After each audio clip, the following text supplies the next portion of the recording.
Last week on Legally Kidnapped. Good evening. Our top story this week. In Maine, a 10-year-old girl is charged with manslaughter after killing a little baby that her mother was babysitting by drugging the baby with some of the ADHD meds she was taking and then suffocating her. And of course, the 10-year-old is thrown into foster care while Maine CPS agents want to blame the mother who was babysitting, saying the baby's death was a result of her neglect. The CPS agents of Massachusetts can't handle their workloads, while the notorious child advocacy group known as Children's Rights targets them for a class action lawsuit, calling Massachusetts the fifth worst run child welfare system in the country. In California, a bill passes the assembly that they say will require judges to put preference on alternatives to foster care by allowing a child to have more than two legal parents. In Los Angeles County, CPS agents are trying to catch up with all of the kids who are running away from foster care. In Michigan, a judge is urging a lesbian couple to take on the state's same-sex adoption and gay marriage ban that prevents anybody but married couples from adopting the kids in the state. In Florida, CPS agents are targeting, snatching, and separating groups of siblings by placing them all alone into separate foster homes. Governor Rick Scott's drug testing for welfare benefits law is struck down, and the state is forced to reimburse more than $600,000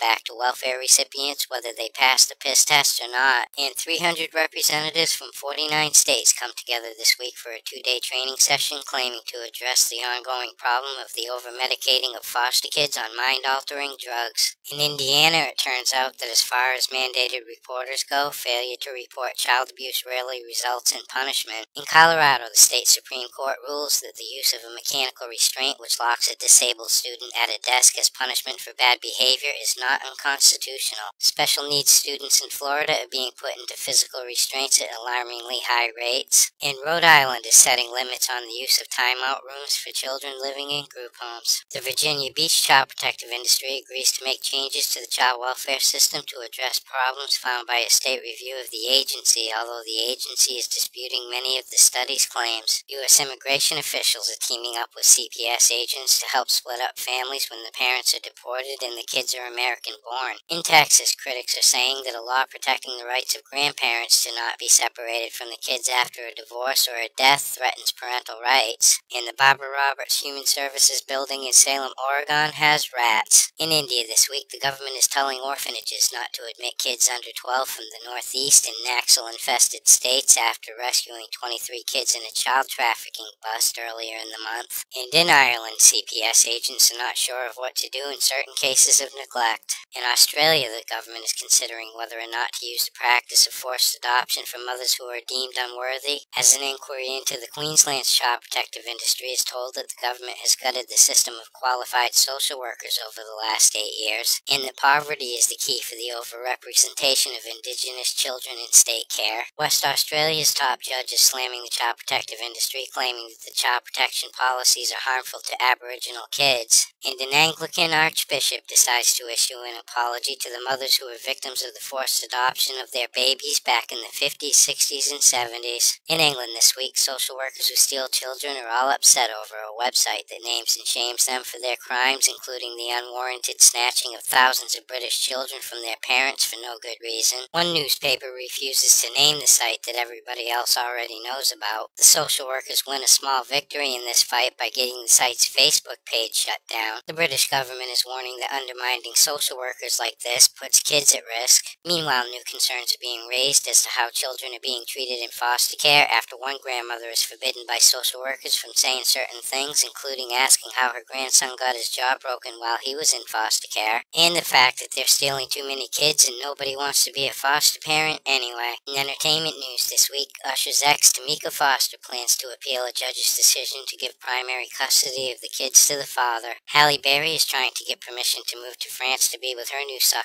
boyfriend, and take her daughter with her, but a child custody report is saying that the kid shouldn't be separated from her father. Jennifer Lopez gets the green light for her new TV sitcom about a lesbian couple who is the foster parents in a multiracial family. And in sports, an assessment board recommends that the former Penn State football coach and foster parent Jerry Sandusky be labeled as a sexually violent predator, which would require lifelong registration with the authorities. In South Carolina, a foster parent is out on bond after being accused of sexually abusing a foster kid who has made similar allegations against others in the past. In Oregon, police are now saying that a foster parent who is already serving 5 years for molesting kids was sexually abusing girls in his care pretty constantly for 13 years. In Idaho, a child psychiatrist gets busted for sexually abusing patients and foster kids. Las Vegas foster father goes on the run after being accused of gross lewdness and child abuse to his 15-year-old foster son. And in New York, the victim of a family court judge who molested her 40 years ago is speaking out. In Delaware, a teenager is arrested for shooting his foster brother in the hand, which also linked him to a burglary earlier in the month. A New York mother who called the White House on a regular basis to complain about child custody laws is now being accused of threatening President Obama. A unanimous four-member panel of the New York State Appellate Court is saying that a father did not mistreat his child after CPS agents claimed that he did and filed an indicated report against him, and a hearings officer agreed. And in Las Vegas, Nevada, a foster mother is arrested on a child abuse warrant. In Arizona this week, a court gives custody of a Navajo boy to non-Indian parents despite the federal law which gives preference to tribal members. In New Jersey, a former CPS agent is bitching about a little girl who died while under the watchful eye of active CPS agents, saying that if she was still a CPS agent, there would be no way that kid would have stayed in the home. In Oregon, a real father rescues his kid from CPS agents during a supervised visit, then goes on the run. And finally, tonight in Illinois, an off-duty cop kills a pissed-off father after the cop crashes his motorcycle into the guy's 4-year-old daughter. For these stories and all the latest dirt on the child protective industry, visit www.legallykidnapped.com. And until next week, this is Baby LK, over and out.